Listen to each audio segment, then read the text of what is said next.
सवाल: मैं एक लड़की से बहुत प्यार करता हूँ, लेकिन मुझे नहीं लगता वो मुझसे मोहब्बत करती हो। अभी कुछ दिनों से बात भी नहीं कर रही। कोई ऐसा वजीफा बताएं जिससे उसके दिल में मेरी मोहब्बत पैदा हो जाए। जवाब: लड़के और लड़की का प्यार और मोहब्बत के नाम से रिश्ता कायम करना और इस रिश्ता की बना पर बातचीत करना या मुलाकात करना शरअ व अखलाक़ जायज़ नहीं है। ऐसे लड़के और लड़की को चाहिए कि अपने इस गुनाह पर सख्त दिल से तौबा व इस्तग़फ़ार करें, और अगर चाहें तो दोनों निकाह के ज़रिए एक जायज़ रिश्ता कायम कर सकते हैं, वरना मुकम्मल लाताल्लुक़ रहें और उस गुनाह के काम में किसी और को मुबतला करने की तमन्ना करना और इसके लिए बाकायदा वजीफ़ा तलाश करना गुनाह पर गुनाह है, इसलिए इससे इज्तिनाब करना चाहिए। अलबत्ता मोहब्बत के नाम से मज़कूरा गैर शरई ताल्लुक़ ख़त्म करने के लिए दर्जे ज़ैल वजीफ़ा पर अमल किया जा सकता है। सबसे पहले इस गुनाह के असबाब मसलन गलत ख़यालात, बुरी सोहबत, बदनज़री वगैरह से मुकम्मल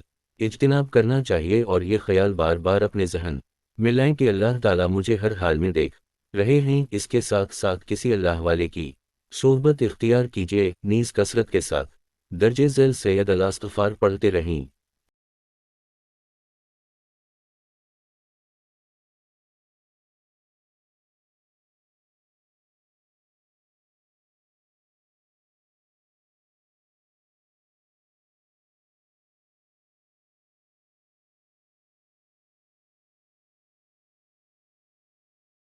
तर्जुमा: ऐ अल्लाह, तो ही मेरा रब है, तेरे अलावा कोई इबादत के लायक नहीं। तूने मुझे पैदा किया और मैं तेरा बंदा हूँ और तेरे अहद और वादे पर कायम हूँ। जिस कदर ताकत रखता हूँ, मैंने जो कुछ किया इसके शर से तेरी पनाह चाहता हूँ। अपने आप पर तेरी नेमत का इकरार करता हूँ और अपने गुनाहों का इतिराफ़ करता हूँ। बस मुझे बख्श दे, क्योंकि तेरे अलावा कोई गुनाहों को नहीं बख्श सकता।